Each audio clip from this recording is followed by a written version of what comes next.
મને એવું હતું કે હવે આપણી પરીક્ષામાં છે ને આવા દાખલા હવે લુપ્ત થઈ જશે, પણ આ દાખલા તો ફરીથી ઉભરા ફાટ્યા, ફરીથી આવા પેટર્નના પૂછાવા માંડ્યા. તો આપણે કામ કરીએ, આ દાખલાને મોઢે ગણતા શીખીએ. અહીંયા મને શું કીધેલું છે કે 1600 ગુણ્યા 0.04 એના ગુણ્યા 0.1 એનો મતલબ એવો થાય 0.1 અને 20.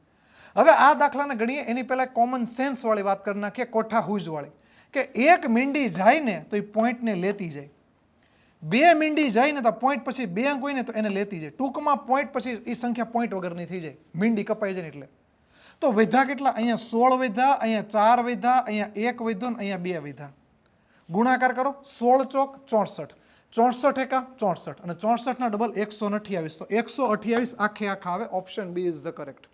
તો ગણિતમાં સ્પર્ધાત્મક પરીક્ષામાં નવું જાણવા માટે અમને એટલે કે વેબ સંકુલ ઓફિશિયલને ફોલો કરો અને આનો જવાબ મને ઓનલાઈન કોમેન્ટમાં આપો.